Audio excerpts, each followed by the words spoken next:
4 тарелки из одной доски, небольшой доски.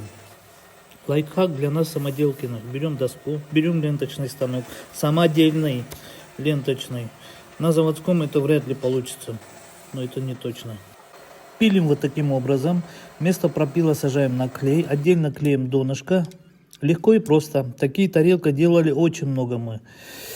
Несколько лет назад, до сих пор народ пользуется. Лайк, подписка, друзья мои.